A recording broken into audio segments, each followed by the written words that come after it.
And joining me now to discuss this is Patrick Coker. He joins me virtually. He's a global affairs analyst. He joins me virtually on the What Now. Good to have you join us. Thank you very much. So reports we're getting now, which we've taken, is that the ceasefire between Israel and Hamas held in Gaza for a third day on Sunday. We've also seen release of hostages and prisoners from both sides. How significant is this in the entire peace process? Largely, thank you very much. Largely today has been described as an extraordinary day, and I definitely agree with this characterization, not least when we have seen from both parties, the Israel and Palestine, joyous moment. People on the street celebrating days, just waiting for hostages, prisoners to be exchanged. And that has happened. And I can tell you that we're fast moving to the next phase, which is the signing of a peace agreement at Sharm el-Sheikh. Dr. Coker, a lot of people share that optimism with you when you say, they're fast. We're fast moving. But President Trump, declared the war is over in Gaza after 2 years of fighting. And again, like you, this optimism has been shared really broadly. You talked about the next phase. It is still to be negotiated. So what is the guarantee that both sides will respect this agreement? Well, in a peace process, there are no firm guarantees because it's a long-lasting process until we reach the end, from my experience. Now, the key stage, which is the phase one, has been achieved largely, although we still expect the Palestine to release, or Hamas to release the remains of Israelis that are still being held. And I can tell you, if that is not fulfilled, it could jeopardize the whole process. But I want to believe that that will be done probably before the close of the weekend. Now, moving forward, leaders have all gathered, and all of them in Egypt have shown commitment towards signing the peace agreement. I must say that one thing must be sustainable. That is the pressure on both sides. Otherwise, any slight non-conformance or non-performance in the agreement, in the peace agreement, could derail the whole. But I must also make bold here that there seems to be this desire for a lasting peace in the Middle East. And what sort of pressure should be put on, I know you've mentioned Hamas, but what sort of pressure should be put on Prime Minister Netanyahu, who a lot of people believe his response has not always been proportional to whatever the offense is, if any at all? Well, proportionality in time of war is quite subjective. And as you could see in Gaza, you could say one is not proportional to the other, and vice versa. However, the kind of pressure that has been put on Netanyahu for him to cease fire and agree to this peace agreement, at least the phase one aspect of it, is quite immense. And most watchers have said there's only one person that can put that kind of pressure on, in quotes, Bibi, as he is being called. In any case, I believe that some sketchy areas still are still there, which is the two-state solution, which Bibi has definitely said he does not support. But I want to believe the pressure will continue. On the Hamas side, they have to be demilitarized. They have to disarm. and they have to play no role in the new peace agreement.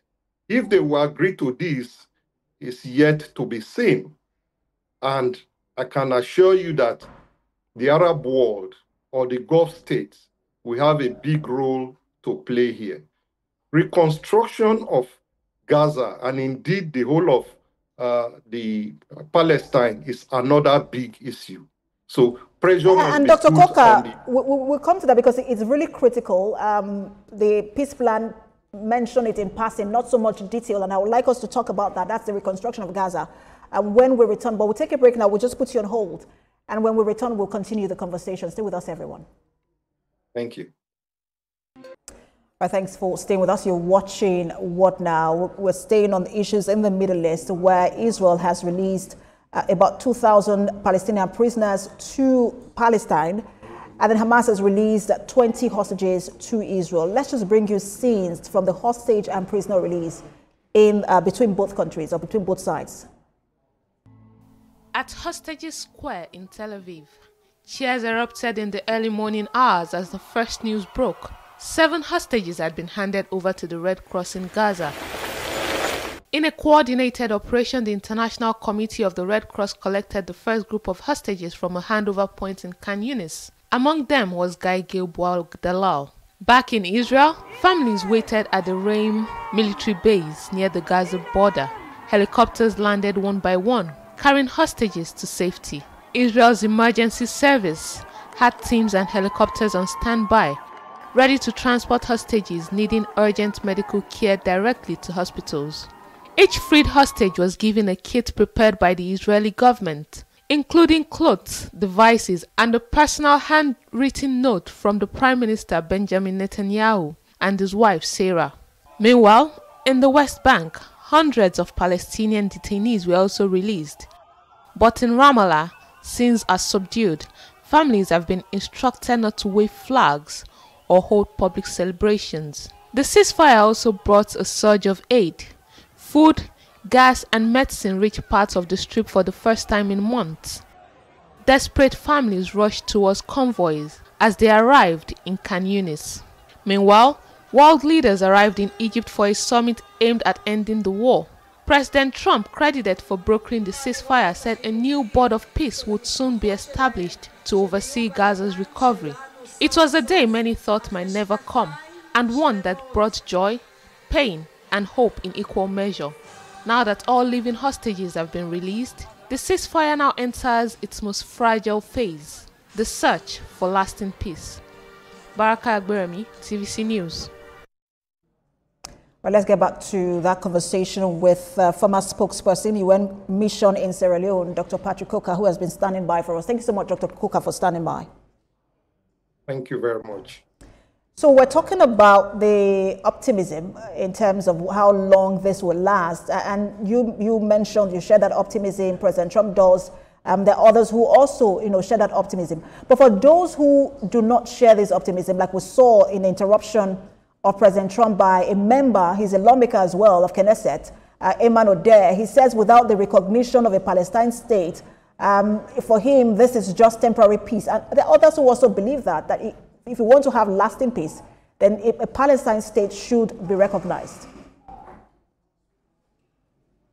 Well, I think while he has a good point, the atmosphere at that time was not meant for such advocacy. And except he has not read the peace, 20-point peace plan, definitely the recognition of a two-state solution has been clearly put on that agenda. Now, sometimes you will say he wants attention. Another time you could argue that, the security agents did what they should do, and it was commended by President Trump. Going forward, the next steps for now will be mainly signing an agreement. And this agreement, like some Arab states have argued, should be supported by a UN resolution, which now makes it, it follows international law and convention for such an intervention in such a war. If that is achieved, then it means the global community and the world will have agreed to the process. The next steps probably will be which nations will be part of this international instrument to bring peace to the Gaza Strip and indeed Palestine.